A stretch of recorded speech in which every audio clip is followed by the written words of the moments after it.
स्वागत है आपका अपने इस नए हिस्ट्री चैप्टर में। Chapter number 4, what books and burials tells us, क्या बताती हैं हमें किताबें और कब्रें। चौथा अध्याय है आपका इतिहास का ये। और इतिहास की इस पुस्तक में एक ख़ास पैटर्न है कि हर एक चैप्टर शुरू होता है एक छोटी सी घटना के साथ, एक छोटी सी लघु कथा के साथ।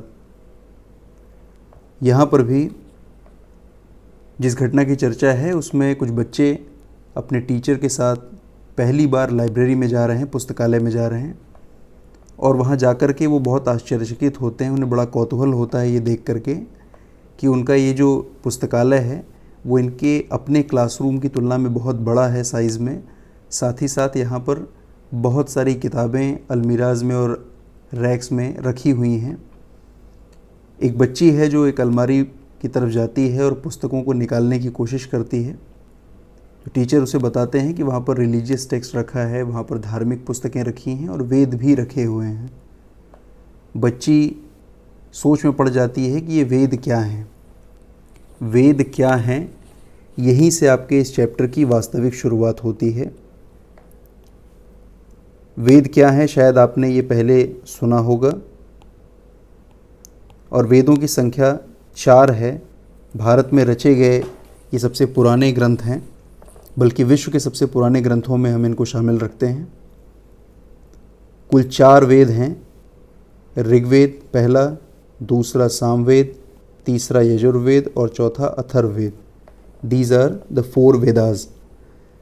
इनमें ऋग्वेद सबसे पुराना है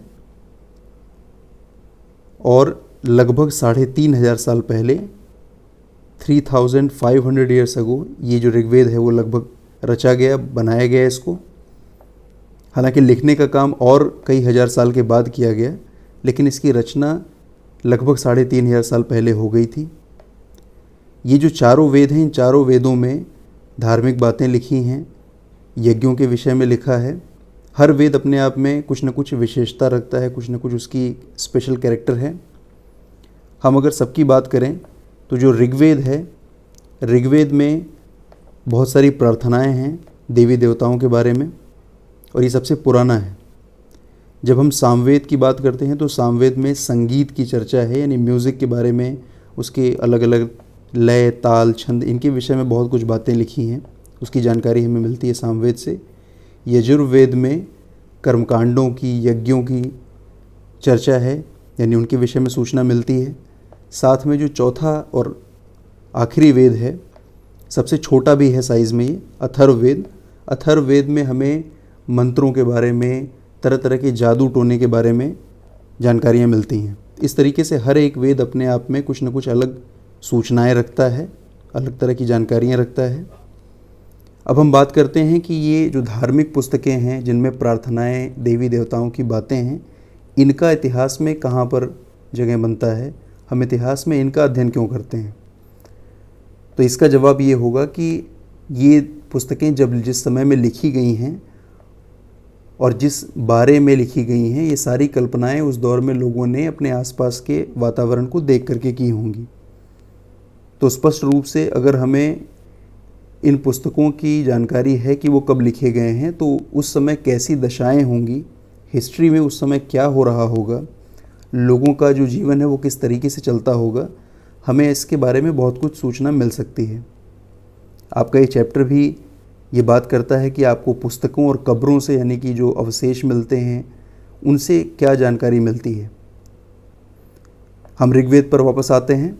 ऋग्वेद जिसमें बहुत सारी प्रार्थनाएं लिखी हैं, जिनकी संख्या 1000 से भी ज़्यादा है, और जिनके लिए स्पेशल शब्द है इस्तेमाल किया जाता है, वो सूक्त, यानी सूक्त जो शब्द है वो ऋग्वेद में लिखी गई प्रार्थनाओं के बदले उपयोग किया जाने वाला शब्द है। सूक्त का वास्तविक अर्थ है अच्छे ढंग से बोला गया, यानी ऐसी बातें जो बहुत अच्छे तरीके से बताई गई हों, और अच्छे तरीके से बताई गई हों और लोगों के बारे में अच्छी बातें करती हों। किसकी बात करती हैं ये बात करती हैं देवी देवताओं की, क्योंकि यहाँ पर प्रार्थनाएं लिखी गई हैं। प्रार्थनाएं उन्हीं देवी देवताओं की जिनको इस दौर में लोग मानते थे। जब हम ये देखते हैं कि कौन से वो देवी देवता थे जो इस दौर में पूजे जाते थे, माने जाते थे, तो हमें 3 देवताओं की जानकारी मिलती है। पहले जो देवता हैं वो अग्नि के देवता हैं, आग के देवता, गॉड ऑफ फायर। दूसरे जो देवता हैं उन्हें गॉड ऑफ वॉर कह सकते हैं, इंद्र। और जो तीसरे देवता हैं उनका नाम सोम है, जो कि वास्तव में एक पौधा है। अब ये जो देवी देवता हैं वो किस प्रकार इनके बारे में कल्पना लोगों के मन में आई होगी, जरा हम इसे समझते हैं। आग की खोज इंसान ने अपने अस्तित्व में आने के बाद और समझदार होते हुए उसने आग की खोज और आग का जो उसके लिए उपयोग था वो उसने सीख लिया था। हमने अपने चैप्टर 2 में पढ़ा है इसके बारे में। साथ में इंद्र को हम जानते हैं कि वो आकाश का देवता भी कहा जाता है, युद्ध का देवता भी है, वो बारिश का देवता भी है। ये वो चीज़ें थी जिसको इंसान ने बिल्कुल शुरुआती दौर में महसूस किया, चाहे जंगल में लगने वाली आग हो, बहुत सारी होने वाली बारिश हो, बिजली, हवा का चलना, उन सभी तत्वों में इंसान ने अपने लिए कुछ संकट पाया होगा, इंसान उनसे डरा होगा, उनसे बचने की कोशिश की होगी, और इसी क्रम में उसने प्रकृति की उन सभी शक्तियों को देवता की संज्ञा दे दी, उन सबको देवता बना लिया। उनका एक देवता अग्नि है, एक देवता उनका बादल, वर्षा, इनसे जुड़ा है, बिजली से जुड़ा हुआ है, इसको युद्ध का देवता भी बताया गया है। और तीसरा जो पौधा है वो तीसरा जो देवता है सोम, वो एक पौधा है।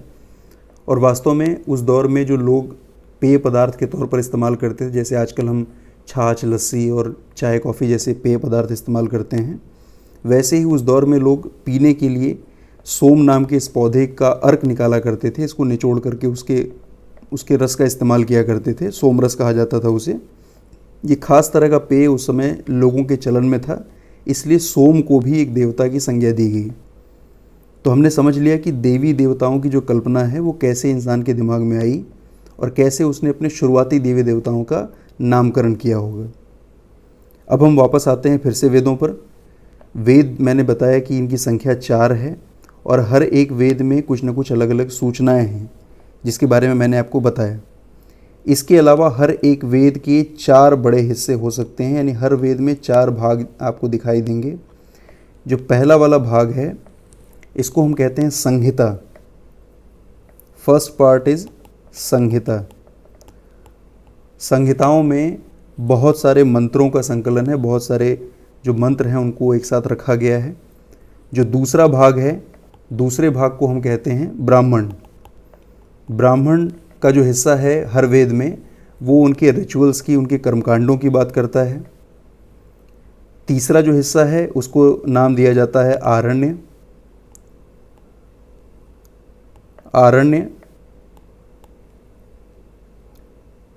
आरण्य और चौथा जो हिस्सा है उसका नाम है उपनिषद। उपनिषद और आरण्य जो हैं वो वास्तव में वेदों के कंक्लूडिंग पॉइंट्स हैं, यानी कि उनका जो दर्शन है, उनकी जो फिलॉसफी है, उसकी बातचीत इसमें है। और हर वेद में लगभग ये चारों हिस्से पाए जाते हैं, यानी संहिता, ब्राह्मण, आरण्य और उपनिषद। उपनिषदों को हम कभी कभी वेदांत भी कहते हैं। वेदांत इसलिए कहते हैं क्योंकि वेदों का अंत होता है वहाँ, यानी वास्तव में वेदों का निचोड़, उनका कंक्लूडिंग आपको उपनिषदों में, वेदांतों में मिलता है। वेदों की इतनी सूचना लेने के बाद कि वो क्या हैं, कितनी संख्या में हैं और उनके कौन कौन से भाग हैं, और ये सारे जो वेद हैं जिनमें प्रार्थनाएं लिखी गई हैं बहुत सारे देवी देवताओं के बारे में, वो कौन कौन से देवी देवता हैं, हमने पाया कि 3 अहम देवता हैं जिनकी चर्चा ऋग्वेद के इस पीरियड में हमें मिलती है, अग्नि, इंद्र और सोम। जब हम आगे देखते हैं तो हमें पता चलता है कि ये जो सारी प्रार्थनाएं हैं ये ऋषियों के जरिए, विद्वान लोगों के जरिए बनाई गई थी। और ये सारे विद्वान लोग, ये ऋषि अपने आश्रमों में रहा करते थे, अपने शिष्यों को ये सारी प्रार्थनाएं याद करवाते थे बारी बारी बोल बोल करके, और बोल बोल करके उसका कोरस पाठ करते हुए गुरुओं से ये परंपरा शिष्यों में चली जाती थी, यानी गुरुओं से सीख करके वो वेद शिष्यों तक पहुंच जाते थे, फिर शिष्य गुरु हो जाते थे, और वो इसी तरीके से जनरेशन बाय जनरेशन, पीढ़ी दर पीढ़ी वेदों के इस ज्ञान को एक से दूसरे पीढ़ियों में ले जाते थे। वेद अभी तक लिखे नहीं गए थे, बाद में जाकर के उन्हें लिखा भी जाने लगा, लेकिन शुरुआती दौर में इन्हें लिखा नहीं गया था, वो केवल याद करके ही एक से दूसरी पीढ़ी तक चलते रहे। हमें ये पता चलता है कि बहुत सारे जो वेद के सूक्त हैं या जो प्रार्थनाएं हैं वो पुरुषों ने लिखी हैं, क्योंकि उनके संबोधन से ऐसा पता चलता है कि कोई पुरुष इस तरीके से बात करता होगा। इसलिए हमें ये पता चलता है कि अधिकांश जो सूक्त हैं उनको लिखने वाले पुरुष थे। हालांकि सारे ही सूक्त जो है वो पुरुषों के जरिए नहीं लिखे गए हैं, कुछ महिलाओं ने भी सूक्तों की रचना की है। हमको उनकी लैंग्वेज से इसका पता चल पाता है। अब हम बात करें कि ये जो वेद लिखे गए वो उनकी भाषा क्या थी, किस भाषा में, किस लैंग्वेज में उन्हें लिखा गया था। तो हमें पता चलता है कि उन्हें लिखा गया था संस्कृत भाषा में। संस्कृत आप भी एक विषय के रूप में पढ़ते हैं। अभी 6 to 8 स्टैंडर्ड पर आपको एक सब्जेक्ट के तौर पर, एक भाषा के तौर पर संस्कृत पढ़ाई जाती है। लेकिन ऋग्वेद में लिखी ये जो संस्कृत थी, ये आजकल वाली संस्कृत से थोड़ी अलग थी। इसे हम वैदिक संस्कृत कहते हैं।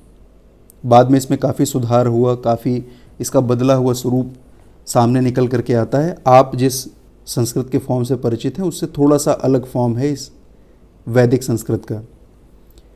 फिर जब हम भाषाओं की बात करते हैं तो हमें भारत में जो भाषाएं हैं, बहुत सारी भाषाएं, बहुत सारी बोलियां हैं।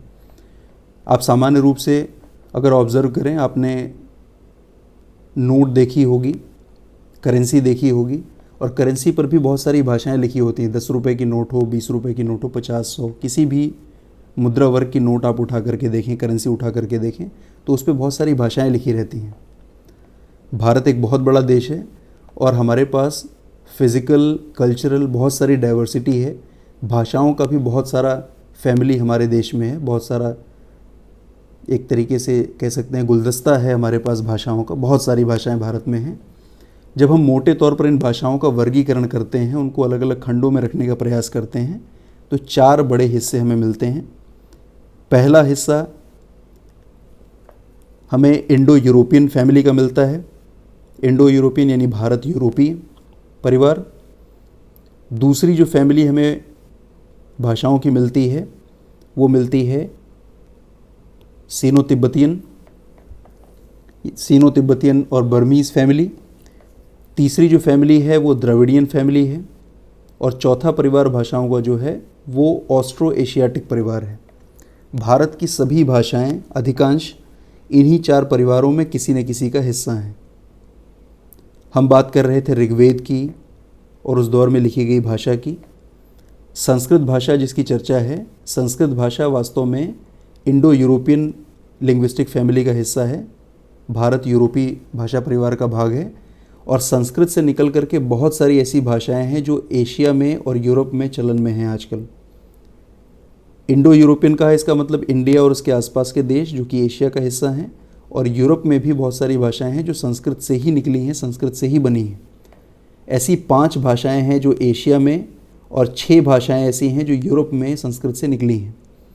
5 एशियाई भाषाओं की बात करें तो भारत में असमिया, गुजराती, हिंदी, कश्मीरी, सिंधी, ये 5 भाषाएं हैं जिनका विकास संस्कृत से हुआ है। जब यूरोप की बात करें तो यूरोप में भी कई ऐसी भाषाएं हैं जो संस्कृत से बनी हैं। इसमें English, French, German, Greek, Italian और स्पेनिश, यानी मोटे तौर पर यूरोप की सभी जो बड़ी भाषाएं हैं, सबसे विकसित भाषाएं हैं, वो सब की सब संस्कृत से ही निकली हैं। और इनकी सिमिलरिटी दिखाने के लिए एक एग्जाम्पल भी आपके बुक में रखा गया है कि मदर, जैसे इंग्लिश में एक शब्द है मदर, माँ के लिए, वैसे ही हिंदी में हम माँ के लिए मातृ शब्द इस्तेमाल करते हैं, और हिंदी में हम माँ शब्द के लिखते हैं और संस्कृत में मातृ शब्द लिखा मिलता है। यानी काफ़ी हद तक उनमें बोलने के तरीके में, उनके शब्दों के लेखन के ढंग में काफ़ी एक समानता जैसी हमें समझ में आती है। यानी वो एक फैमिली से हैं, ऐसा हम समझ सकते हैं। हमने पहली बात की संस्कृत की और इंडो यूरोपियन फैमिली की। दूसरे नंबर पर बात आती है सीनो तिब्बतियन या तिब्बतियन बर्मीज़ फैमिली की। ये वो भाषाएं हैं जो हमारे नॉर्थ ईस्टर्न स्टेट्स में यानी पूर्वोत्तर राज्यों में बोली जाती हैं। अरुणाचल प्रदेश, असम, मणिपुर, मिजोरम, नागालैंड, त्रिपुरा, मेघालय, ये हमारे जो उत्तर पूर्व के राज्य हैं, 7 सिस्टर्स प्लस सिक्किम, वहाँ पर बोली जाने वाली जो भाषा है वो इस दूसरे परिवार का हिस्सा है। इसके बाद हम बात करते हैं भारत में दक्षिणी भाग की।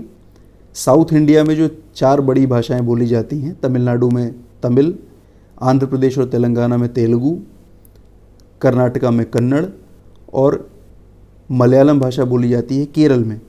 ये 4 बड़ी भाषाएं जो हैं ये द्रविडियन लिंग्विस्टिक फैमिली का भाग हैं। This is the third linguistic family. और चौथी जो भाषा परिवार है उसे ऑस्ट्रो एशियाटिक कहा गया।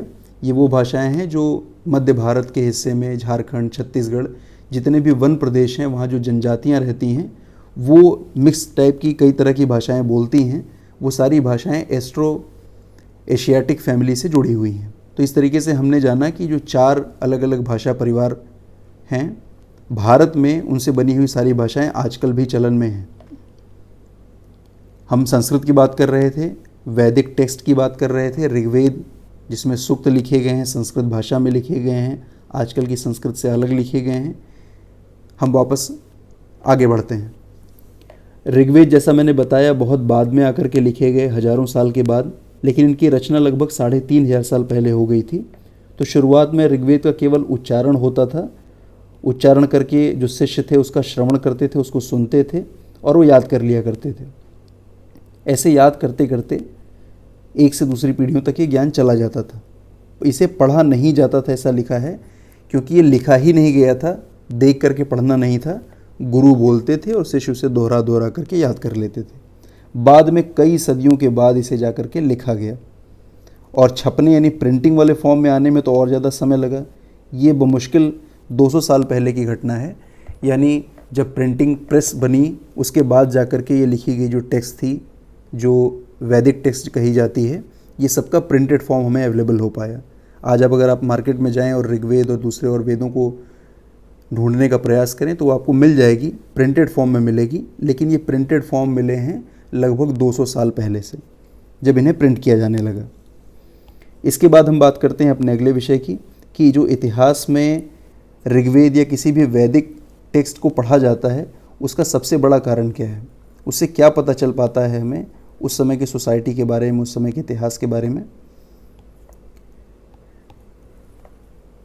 जैसे कि आपने पहले चैप्टर में पढ़ा कि जो पुरातत्ववेत्ता होते हैं, जो आर्कियोलॉजिस्ट होते हैं, वो ज़मीन के अंदर खुदाई करके बहुत सारे अवशेष निकालते हैं और उन अवशेषों के आधार पर पुराने दौर के जो हिस्ट्री है उसको फिर से लिखने की कोशिश करते हैं कि उस समय के लोग किस तरीके से रहते थे, कैसे भवन बनाते थे, कैसे कपड़े पहनते थे। इस तरह की बहुत सारी जानकारियाँ वो इकट्ठा करते हैं। सेम वैसे ही इतिहासकारों के लिए ये खुदाई में मिलने वाली चीज़ों के अतिरिक्त जो पुराने समय की लिखी हुई चीज़ें हैं, जो रिटन टेक्स्ट उनको मिलता है, ये भी पुराने दौर की बहुत सारी जानकारियाँ उन्हें देता है। हम पुराने समय के इतिहास के बारे में जान पाते हैं। और ऋग्वेद या किसी भी तरह के वेद का भले ही अपना धार्मिक महत्व हो, लेकिन इतिहास के दृष्टिकोण से उस समय के इतिहास को समझने के लिए ऋग्वेद इतिहास का एक सोर्स है, न कि रिलीजियस टेक्स्ट केवल। इसीलिए ऋग्वेद या कोई भी वेद इतिहास में पढ़ा जाता है। अब हम बात करते हैं ऋग्वेद में क्या क्या बातें लिखी हैं, कैसे हम उसके अंशों को पढ़ करके इतिहास की पुनर्रचना करते हैं, फिर से इतिहास को समझते हैं। तो एक और चर्चा की गई है इस पुस्तक में। एक ऋषि हैं विश्वामित्र, जो कि कन्वर्सेशन कर रहे हैं, वार्तालाप कर रहे हैं 2 नदियों के साथ। वो दोनों नदियाँ व्यास और सतलज नदियाँ हैं। ऋग्वेद में अक्सर जो सूक्त लिखे गए हैं वो कन्वर्सेशन के फॉर्म में ही है, वार्तालाप 2 लोगों के बीच में, 2 से ज़्यादा लोगों के बीच में बातचीत हो रही है और वो प्रार्थनाओं के रूप में है। ऐसे ही ऋग्वेद को लिखा गया है। यहाँ पर हम बात कर रहे हैं विश्वामित्र और व्यास सतलज की कन्वर्सेशन की। अगर हम व्यास सतलज को इंडिया के मैप पर ढूंढें कि वो कहाँ पर हैं, क्योंकि वास्तव में ये नदियाँ हैं, तो हमें अपने अध्याय 1 में जाना पड़ेगा। पहले अध्याय में हमें ये चीज़ें मिल जाती हैं। पहले अध्याय में हमारा जो पहला मानचित्र है, जब हम उसे देखते हैं तो वहाँ पर हमें इसकी स्थिति पता चल पाती है कि ये जो दोनों नदियाँ हैं व्यास और सतलज, वो कहाँ पर हैं।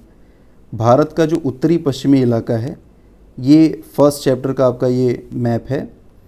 और इस मैप में आपको स्पष्ट रूप से दिख रहा होगा कि एक नदी है उत्तर पश्चिम में, आजकल ये हिस्सा पाकिस्तान में है, सिंधु नदी नाम की। ये नदी निकलती है मानसरोवर के पास से तिब्बत से और आगे बढ़ती हुई पाकिस्तान होकर के अरब सागर में गिर जाती है। इसकी बहुत सारी ट्रिब्यूटरीज़ हैं, यानी बहुत सारी सहायक नदियां हैं। झेलम नदी है, चिनाब है, रावी है, व्यास है, सतलज है। ये सारी नदियां भी अपने अपने सोर्सेज से निकलती हैं। बाद में ये सभी सिंधु को जाकर के ज्वाइन कर लेती हैं यहीं पर आपको व्यास और सतलज नदियाँ भी दिख रही होंगी। यानी ये आजकल के भारत का जो उत्तरी पश्चिमी इलाका है, पाकिस्तान में बड़ा हिस्सा इसका भले ही पड़ता है, लेकिन ये उत्तरी पश्चिमी भारत का हिस्सा है जहाँ पर ये जो सिंधु नदी की सहायक नदियाँ हैं दोनों, व्यास और सतलज, ये पाई जाती हैं। अब हम वापस बात करते हैं विश्वामित्र और नदियों के कन्वर्सेशन की।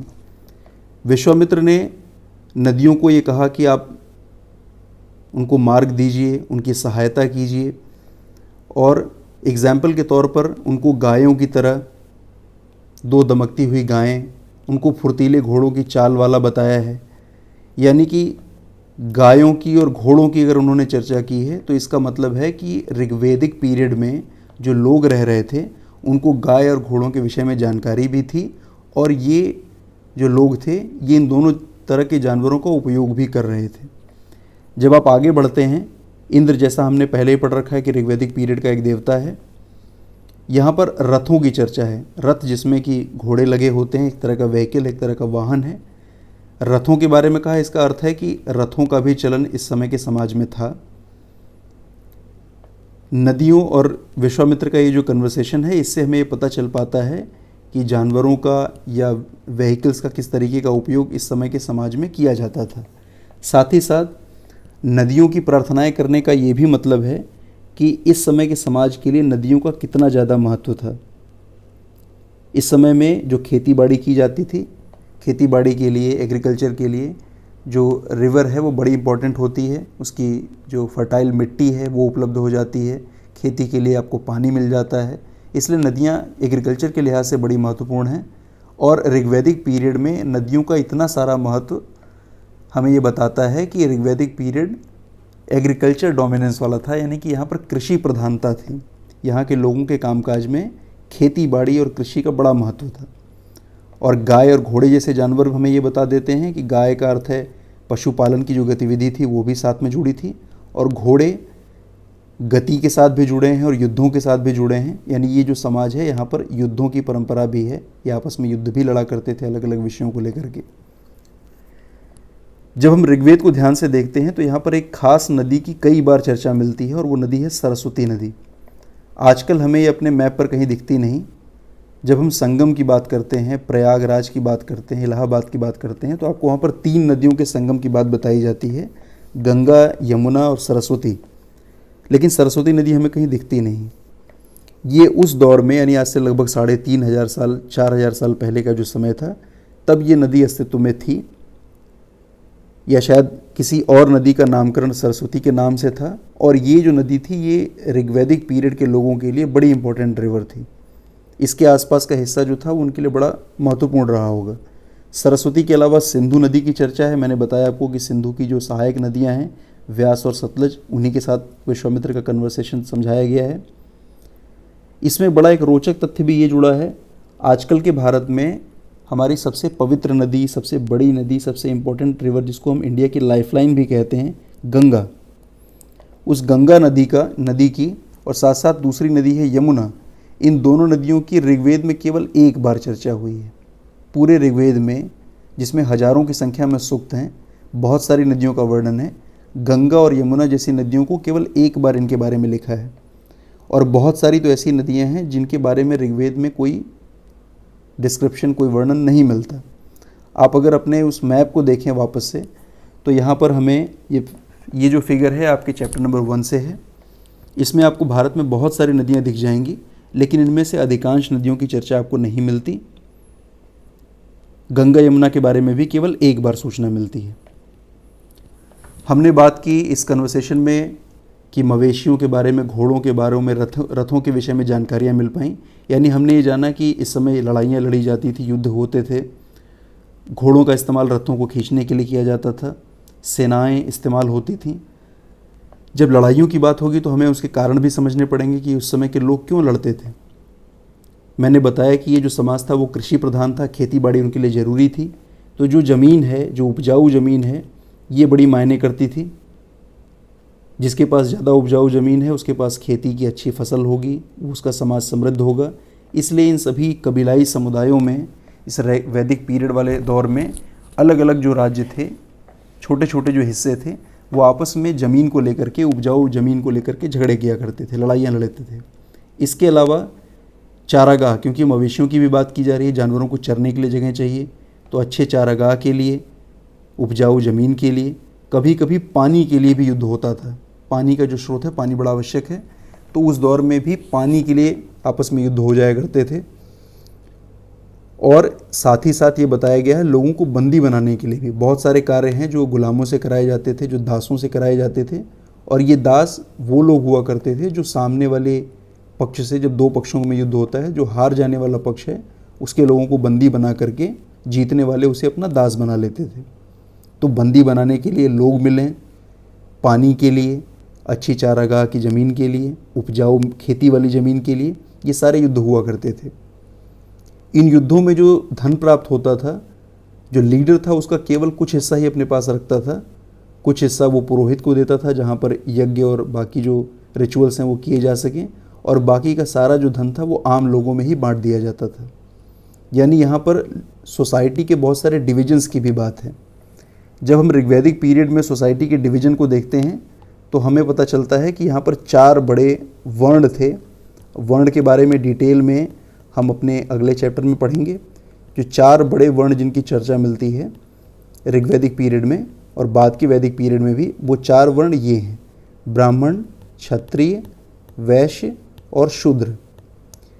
वास्तव में ये जातियाँ नहीं हैं, हमें इन्हें जातियों से समझ करके भ्रमित नहीं होना चाहिए। ये सारे के सारे ऑक्यूपेशनल क्लासेस थे, सभी के सभी काम काज के समूह थे। एक खास तरह का काम करने वाला व्यक्ति ब्राह्मण कहा जाए, अलग तरह का काम करने वाला व्यक्ति क्षत्रिय। यानी केवल काम के आधार पर, केवल वर्किंग कल्चर के आधार पर, केवल ऑक्यूपेशन के बेसिस पर इन लोगों का नामकरण किया गया था। और ये व्यवस्था पूरी तरीके से कर्म आधारित थी।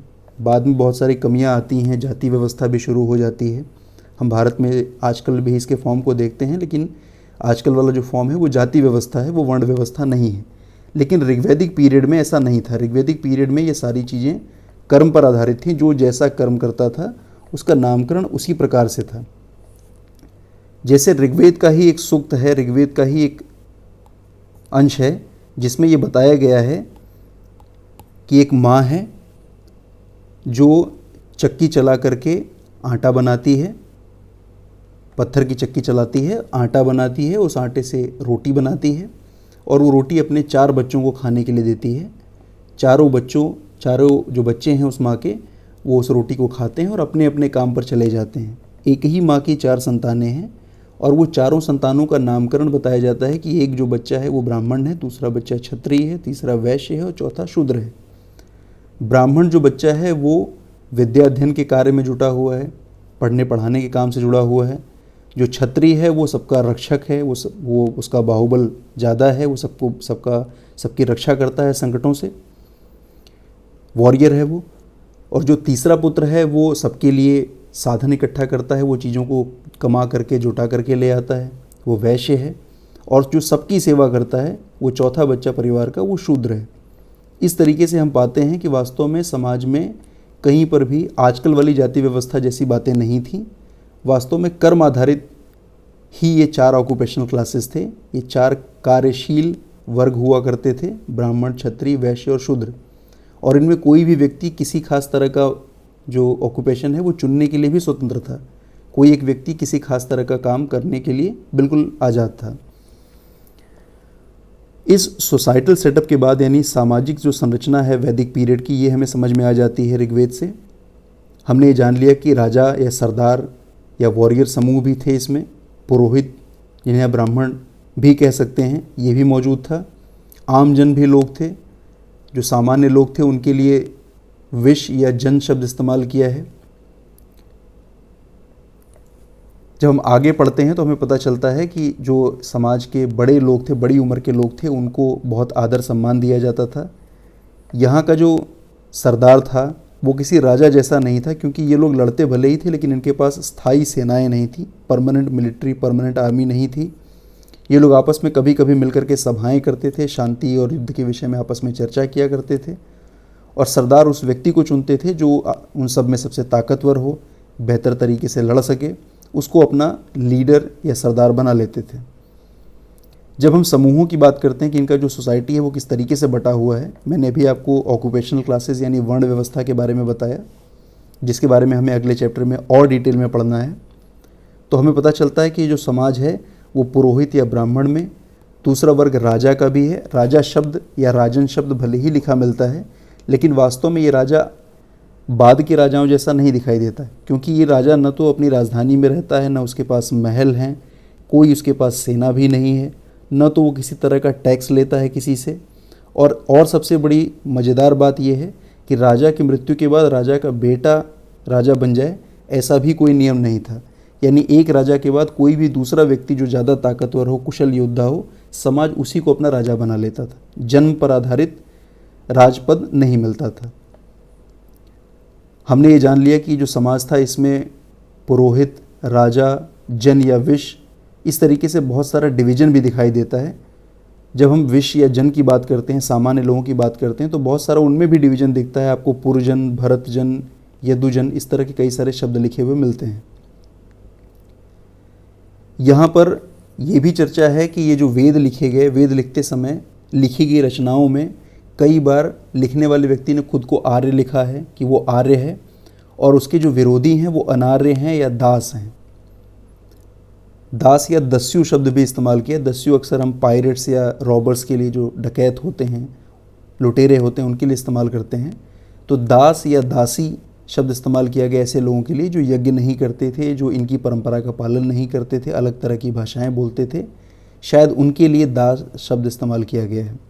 दास मस्कुलिन है और दासी फेमिनिन को दिखाता है, यानी कि ये दोनों ही, अगर महिला है तो उसके लिए दासी शब्द है, और अगर पुरुष है तो उसके लिए दास शब्द इस्तेमाल किया गया है। यहाँ पर जो दासों की बात है, हमने पढ़ा है युद्ध जो है वो बंदियों के लिए, गुलामों के लिए भी लड़े जाते थे। तो ये जो जीत करके लाए हुए गुलाम थे, बंदी थे, ये मालिक की इच्छा के हिसाब से सारे काम किया करते थे, पूरी तरीके से उनके इच्छा के अंतर्गत ही रहा करते थे। हमने ये जाना कि ये जो ऋग्वेद था वो भारत के नॉर्थ वेस्टर्न पार्ट में, यानी उत्तर पश्चिमी इलाके में रचा गया था। सिंधु नदी और उसके आसपास के क्षेत्रों में इसकी रचना की गई थी। सिमिलर जो टाइम है, बिल्कुल उसी समय में भारत के दूसरे हिस्सों में क्या हो रहा था, हमें ये भी देखना और जानना चाहिए। भारत में उत्तर पश्चिम और उत्तर की बात तो हमने कर ली। जब हम दक्षिण भारत की बात करते हैं, उत्तर पूर्वी यानी नॉर्थ ईस्टर्न इंडिया की बात करते हैं, इवन कश्मीर की भी बात करते हैं, तो वहाँ पर हमें एक ख़ास तरह का चलन दिखाई देता है शवों को दफनाने का, यानी कब्रें बनाने का। आपका ये जो चैप्टर है वो किताबों की भी बात करता है, पुस्तकों की भी बात करता है और कब्रों की भी बात करता है, जिससे आपको इतिहास की जानकारी मिलती है। अभी हमने पुस्तकों की बात की, वेदों की बात की, अब चर्चा करनी है कब्रों की, दफन किए गए जो अवशेष थे उनकी, कि उनसे हमें क्या सूचनाएं मिलती हैं। यहाँ पर एक शब्द इस्तेमाल किया गया है मेगालिथ। मेगालिथ यानी महापाषाण, जो बहुत सारे शब्दों से मिलकर बना है। महा यानी बड़ा, पाषाण यानी पत्थर। बहुत बड़े पत्थर को तरीके से रखा गया है और उसके इर्द गिर्द जो है वो मरने वालों की जो लाशें हैं, उनकी डेड बॉडीज़ को दफनाया गया है। और ये जो परंपरा है ये भारत में लगभग 3000 साल, अभी हमने पढ़ा 3500 साल पहले ऋग्वेद रचे गए थे, यानी करीब करीब यही इसी समय में, जबकि उत्तर पश्चिमी इलाके में वेद रचे जा रहे थे, वहाँ के अलग तरह का समाज डेवलप हो रहा था। भारत के इन हिस्सों में शवों को दफनाने की परंपरा थी। यहाँ पर इसकी चर्चा भी है कि दक्षिण भारत, उत्तर पूर्वी भारत और कश्मीर में ये जो परंपरा है शवों को दफनाने की, ये चलन में थी। अब यहाँ पर दिए गए जो स्थान है वो आपको अपने चैप्टर नंबर 2 में मिलेंगे। वहाँ पर जो इंडिया का मैप है वहाँ से आपको कई सारी लोकेशन का पता चल जाएगा। जब हम इंडिया के इस मैप को देखते हैं जो चैप्टर नंबर 2 में है, तो हमें कई सारी लोकेशन मिलती हैं। अगर दक्षिण भारत में बात करें तो कावेरी नदी के उत्तर में ब्रह्मगिरी एक जगह है, और उसी तरीके से आजकल वाले मुंबई से थोड़ा सा और अगर आप दक्षिण पूर्व की तरफ चलें तो एक जगह है इनाम गांव नाम की। इनाम गांव और ब्रह्मगिरी, इन दोनों के उदाहरण आपके इस चैप्टर नंबर 4 में शामिल हैं, जिसको आप अपने चैप्टर 2 में इस मानचित्र संख्या 2 में देख सकते हैं। फिर हम आ जाते हैं अपने चैप्टर में, चैप्टर नंबर 4। यहाँ पर हमने बात की शवों को दफनाने की, कब्रें बनाने की। तो ऐसी कब्रें, ऐसे जो मेगालिथ थे, बहुत बड़े बड़े पत्थर चारों तरफ लगा करके, आप इस चित्र में देख सकते हैं, चारों तरफ बड़े बड़े पत्थर लगाए गए हैं और बीच में शवों को रखने के लिए एक छोटी सी जगह बनाई गई है जिसके अंदर डेड बॉडीज़ को रखा जाता है, यानी एक तरह का ताबूत। उसके इस पूरी रिंग के अंदर भी एक ताबूत दिखाई देता है जिसको सिस्ट कहा गया है। इसका अर्थ है कि इस समय के जो लोग थे वो डेड बॉडीज़ को दफनाते थे और दफनाने के लिए इस तरह के स्ट्रक्चर्स को बनाते थे, और केवल स्ट्रक्चर्स ही नहीं बनाते थे, स्ट्रक्चर्स के बनाने के साथ साथ शवों को वहाँ पर दफनाने के साथ साथ बहुत ख़ास किस्म के बर्तनों को भी शवों के साथ, डेड बॉडीज़ के साथ रख दिया जाता था।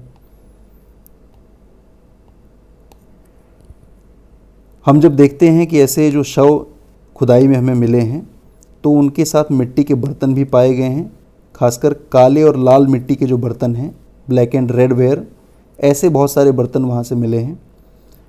लोहे के औजार मिले हैं, हथियार मिले हैं लड़ने के।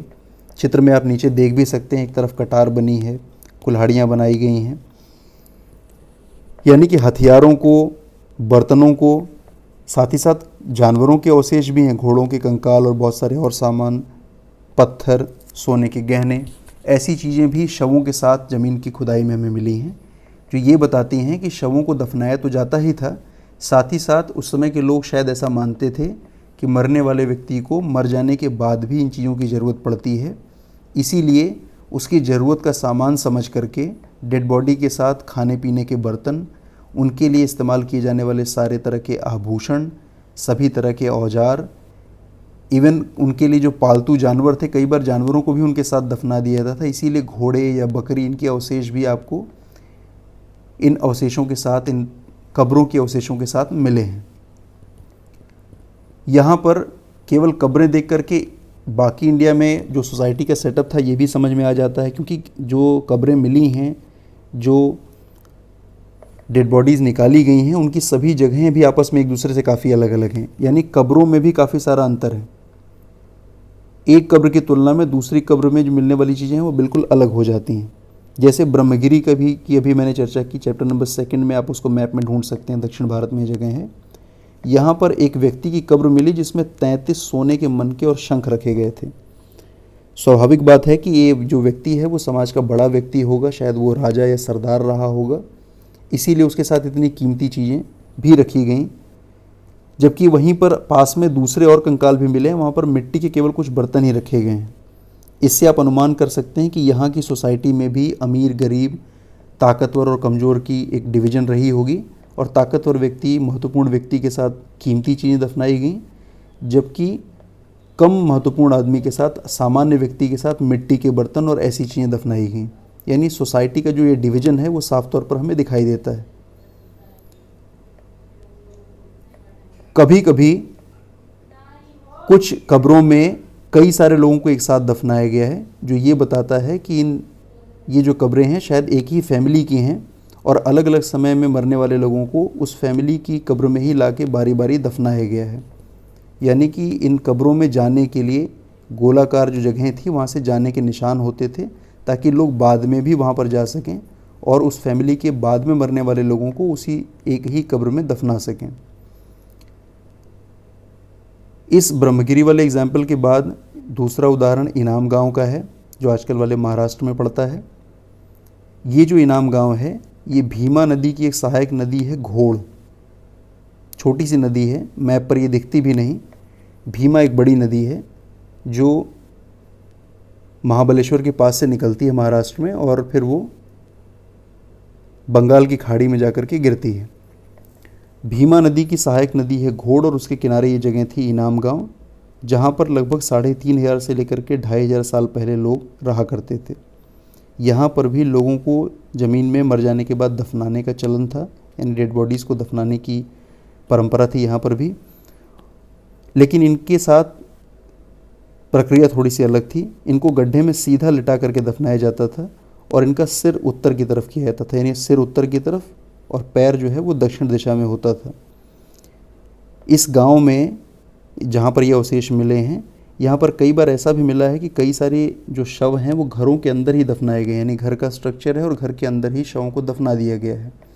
शवों के साथ यहाँ पर भी खाना पानी इस तरह का सामान रखा गया है। यानी ये लोग भी ये मानते थे कि मरने के बाद मरने वाले व्यक्ति को इन सभी चीज़ों की आवश्यकता पड़ती है। यहाँ पर एक अवशेष मिला है जो एक आदमी का है, वो 5 कमरे वाले मकान में उसका अवशेष मिला है। बहुत सारे सामानों के साथ है, मिट्टी के एक बड़े से संदूक में उसे दफनाया गया है। ये बताता है कि शायद ये बहुत महत्वपूर्ण व्यक्ति हो, सरदार हो, जिसके पास बहुत सारा साधन हो, इसीलिए इसके साथ जो इसके शव को दफनाने की जो प्रक्रिया थी वो भी इतनी बड़ी थी, उसके साथ सामानों की जो संख्या थी वो भी इसीलिए ज़्यादा थी। इसका घर आसपास के घरों से की तुलना में बड़ा है, यहाँ पर अनाज का गोदाम भी है। स्पष्ट तौर पर ये पता चलता है कि ये जो शव है ये शायद किसी बड़े व्यक्ति का, किसी सरदार या राजा का होगा। जब हम कब्रों का अध्ययन करते हैं यानी कंकालों का अध्ययन करते हैं तो इनमें भी बहुत सारा डिवीज़न होता है।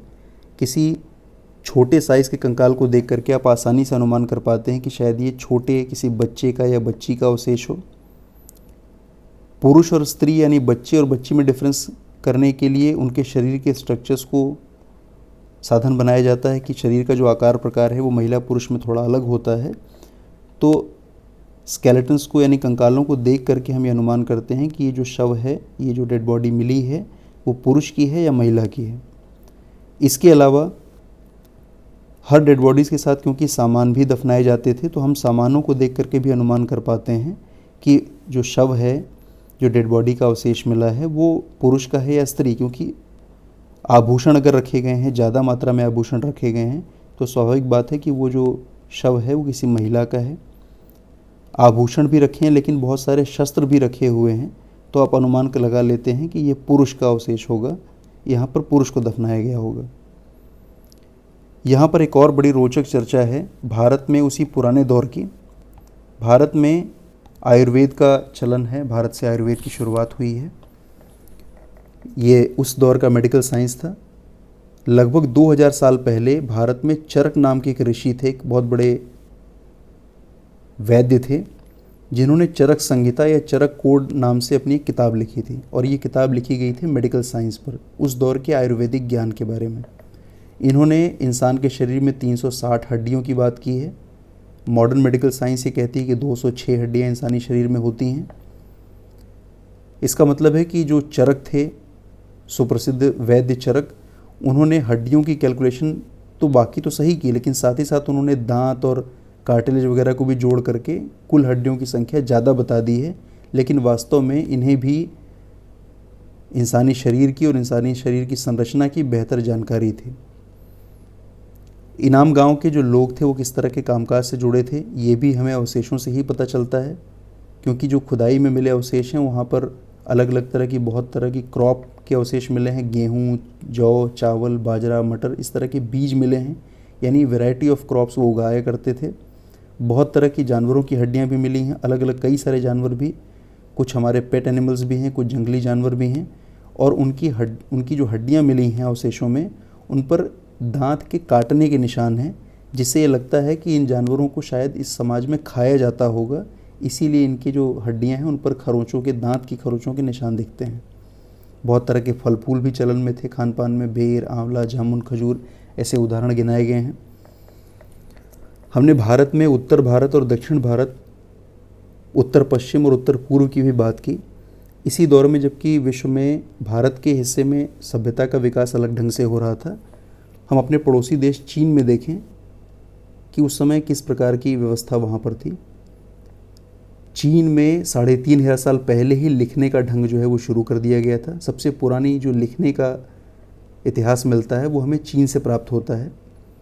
जानवरों की हड्डियों पर लिखने का चलन था, बाद में पत्रों पर लिखने का चलन हुआ, कागज़ का आविष्कार सबसे पहले चीन ने किया। ऐसी बहुत सारी बातें हमें चीन से जानकारी में मिलती हैं। यहाँ का जो समाज था वो हमारे भारत वाले समाज से किस प्रकार अलग था, इसका एक बहुत बड़ा अंतर हम देख पाते हैं जब हम राजाओं की तुलना करते हैं। चीन में इस समय जो राजा हुआ करते थे, जो सरदार हुआ करते थे, वो शहर में अपने विशेष भवन में रहा करते थे, जिन्हें आप महल कह सकते हैं, यानी अलग, आम जनता से वो अलग रहा करते थे। बड़े भवन में, महल में वो रहा करते थे।